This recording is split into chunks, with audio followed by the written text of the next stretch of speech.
नमस्कार दोस्तों, आज की क्लास में हम साइंस के टॉप वन लाइनर पर चर्चा करने वाले, जहां से आपके एमपी पटवारी की एग्जाम में लगातार प्रश्न पूछे जा रहे हैं। तो बिना किसी देरी के आज की क्लास को शुरू करते हैं। सबसे पहला क्वेश्चन है कि हीमोग्लोबिन किसका महत्वपूर्ण घटक है। तो अगर हम बात करें जो हीमोग्लोबिन है, तो याद रखना है जो हीमोग्लोबिन है ये आपकी आरबीसी जो होती है, आरबीसी का मतलब होता है लाल रक्त कणिका है, तो ये आपके लाल रक्त कणिका का सबसे महत्वपूर्ण भाग होता है। अब बात करें कि जो आपका हीमोग्लोबिन है ये काम क्या करता है, तो जितना भी ऑक्सीजन है इस ऑक्सीजन को ले जाने का काम कौन करता है, तो ये हीमोग्लोबिन का काम होता है। अब बात आती है कि हीमोग्लोबिन ऑक्सीजन को ले तो जाता है, लेकिन किसकी सहायता से ले जाता है, तो याद रखना है ये ले जाता है लोहित कोशिकाओं की सहायता से। तो हीमोग्लोबिन से अपन ने क्या जाना है कि हीमोग्लोबिन कहां पाया जाता है, तो आपके आरबीसी में पाया जाता है। इसका काम क्या है, तो ये ऑक्सीजन को लाने ले जाने का काम करता है। और ये किसकी सहायता से ले जाता है, तो लोहित कोशिकाओं की सहायता से ये हीमोग्लोबिन को लाने और ले जाने का काम करता है।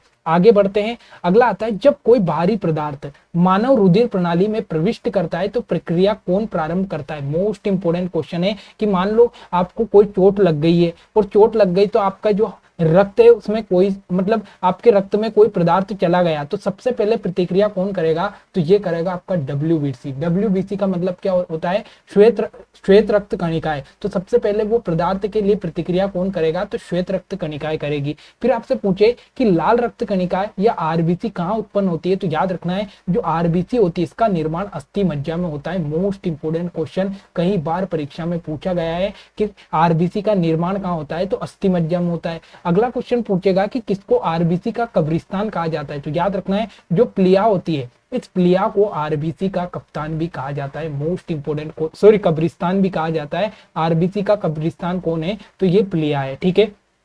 अगला, मनुष्य की लाल रक्त कोशिकाओं का जीवन काल कितना होता है, तो याद रखना है जो आपकी आरबीसी होती है इस आरबीसी का जीवन काल कितना है, तो 120 दिन इसका जीवन काल होता है। तो दोस्तों आरबीसी से कितने क्वेश्चन आपको याद रखना है, इसका निर्माण अस्थि मज्जा में होता है, इसका जो कब्रिस्तान है वो प्लिया को कहा जाता है, और इसका जीवन काल 120 दिन होता है। ये इंपोर्टेंट आपको यहाँ से याद रखना है।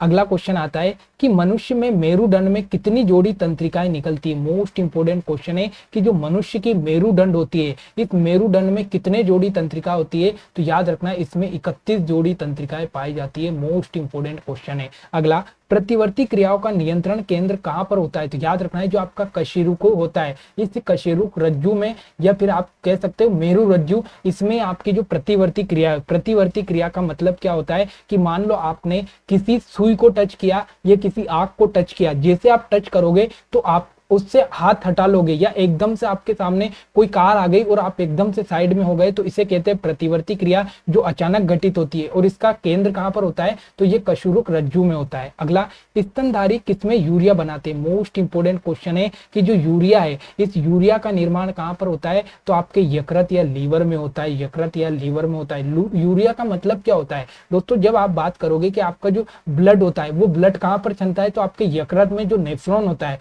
वो आपके ब्लड को छानने का काम करता है। और जब ब्लड छान जाता है तो उसमें से जो पदार्थ बचता है उसे अपन ने नाम दिया है यूरिया। यूरिया मतलब आपका जो मूत्र होता है वो मूत्र ही आपका क्या होता है, यूरिया होता है। ठीक है।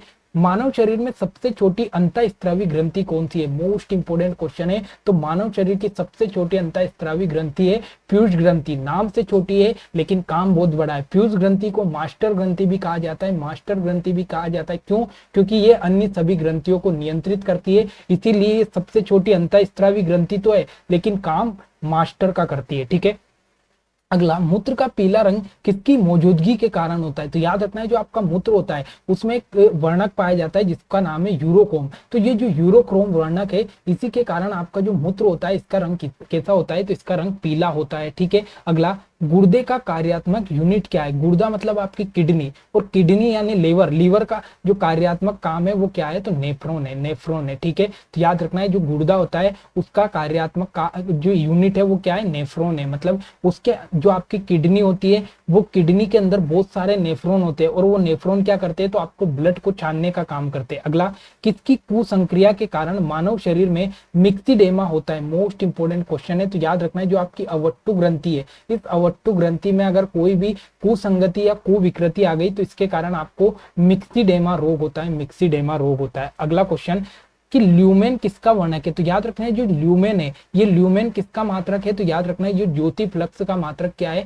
तो ल्यूमेन है। अगला, क्यूरी किसकी इकाई का नाम है? तो याद रखना है जो रेडियो एक्टिव धर्मिता है, इस रेडियो एक्टिव धर्मिता की इकाई क्या है? तो ये क्यूरी है। अगला, दाब का मात्रक क्या है? तो दाब का मात्रक पास्कल है। इंपोर्टेंट एग्जाम में पूछा गया है कि दाब का मात्रक क्या है। अगला, कार्य का मात्रक क्या है? तो कार्य का मात्रक जूल है। उसके बाद प्रकाश वर्ष इकाई है, तो याद रखना है जो प्रकाश वर्ष है ये दूरी की इकाई है। मोस्ट इंपोर्टेंट क्वेश्चन याद रखना है, यहाँ से कंफ्यूज नहीं होना। प्रकाश वर्ष किसकी इकाई है? तो दूरी की इकाई है। अगला, जड़त्व का माप क्या है? तो याद रखना है जड़त्व का माप क्या है? तो ये द्रव्यमान में मापा जाता है। और एंगस्ट्रॉम क्या मापता है? तो ये तरंग दैर्घ्य को मापता है। तो याद रखना है तरंग दैर्घ्य किसके का मात्रक क्या है? एंगस्ट्रॉम है। द्रव्यमान का मात्रक क्या है? जड़त्व किसका मात्रक है? द्रव्यमान का। प्रकाश वर्ष किसकी इकाई है? दूरी की। कार्य का मात्रक जूल है। दाब का मात्रक पास्कल है। और ल्यूमेन किसका मात्रक है? तो ये ज्योति फ्लक्स का मात्रक है। अगला, न्यूटन के पहले नियम को क्या कहते हैं? तो याद रखना जो न्यूटन का पहला नियम है इसे जड़त्व का नियम भी कहा जाता है। इंपोर्टेंट क्वेश्चन कई बार परीक्षा में पूछा गया है, ठीक है।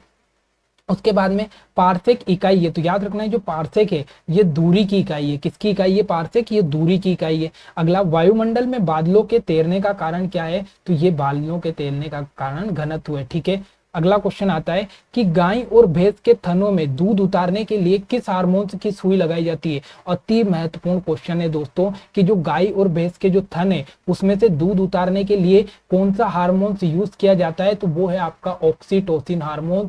बहुत ही इंपॉर्टेंट क्वेश्चन है और कई बार एग्जाम में क्वेश्चन पूछा गया। अगला, थायराइड ग्रंथि से थायरोक्सिन स्त्रावित करने के लिए उत्तेजित करने वाला स्त्रावी हार्मोन कौन सा है? Most important question. सबसे इंपोर्टेंट क्वेश्चन तो आपको याद रखना है कि जो आपकी थायराइड ग्रंथि है ये आपके गले में पाई जाती है और इससे कौन सा हार्मोन से निकलता है? तो इससे निकलता है आपका थायरोक्सिन हार्मोन। फिर आपसे पूछे कि ये थायरोक्सिन जो हार्मोन है ये किसकी सहायता से निकलता है? तो ये THS की सहायता से निकलता है। अब THS का फुल फॉर्म क्या है? थायराइड स्टिमुलेटिंग हार्मोन्स, ठीक है। अगला, मायोग्लोबिन में कौन सी धातु होती है? तो याद रखना है मायोग्लोबिन में तांबा धातु पाई जाती है। इंपोर्टेंट क्वेश्चन है। अगला, एक वयस्क पुरुष के लिए सामान्य हीमोग्लोबिन की मात्रा 100 ml रक्त में होती है। मोस्ट इंपोर्टेंट क्वेश्चन है कि एक स्वस्थ मनुष्य का जो हीमोग्लोबिन की मात्रा है वो रक्त के 100 ml में कितनी होती है? तो याद रखना है 100 ml में 5 ग्राम आपकी क्या होती है? तो ये हीमोग्लोबिन होती है। अगला, मानव शरीर का सामान्य तापमान कितना होता है? तो 37 डिग्री सेल्सियस मानव शरीर का सामान्य तापमान होता है। अगला, किस शरीर प्रक्रम में थ्रोम्बोसिन का संबंध है? तो याद रखना है जो थ्रोम्बिन है ये थ्रोम्बिन का काम क्या है? तो ये आपका रक्त का जो थक्का जमाने का काम करता है, ये थ्रोम्बिन का काम है। अगला, शरीर में सबसे बड़ी अंतःस्त्रावी ग्रंथि कौन सी है? तो शरीर की सबसे बड़ी जो अंतःस्त्रावी ग्रंथि की बात करें तो वो है अवट्टु ग्रंथि को अपन ने क्या नाम दिया? तो जो थायराइड ग्रंथि है इसी थायराइड ग्रंथि को अवट्टु ग्रंथि भी कहते हैं। अगला, कौन सा हार्मोन्स लड़ो या उड़ो हार्मोन्स कहलाता है? मोस्ट इंपोर्टेंट क्वेश्चन है। तो याद रखना है जो एड्रीनेलिन हार्मोन्स है इस एड्रीनेलिन हार्मोन्स को लड़ो या उड़ो हार्मोन्स भी कहा जाता है। अगला, इंसुलिन एक प्रकार का है, तो याद रखना है ये एक प्रकार का क्या है? हार्मोन्स है। और याद रखना है अगर आपके शरीर में इंसुलिन की कमी हो जाती है तो आपको मधुमेह रोग हो सकता है। अगला, कौन सा पदार्थ मानव शरीर में सबसे अधिक कठोर होता है? तो याद रखना है जो दंत वलक होता है, मतलब आपके दांतों के ऊपर जो परत चढ़ाई गई है, दांतों के ऊपर का जो परत है वो सबसे कठोर यहाँ पर आपका पदार्थ है आपके शरीर में। तो दोस्तों ये आज के साइंस के इंपॉर्टेंट फैक्ट थे जहां से एग्जाम में क्वेश्चन पूछ रहे हैं। तो आशा करता हूं कि क्लास आपको अच्छी लगेगी। क्लास अच्छी लगे तो लाइक कमेंट शेयर करना ना भूले। मिलते हैं अगली क्लास में। जय हिंद, जय भारत।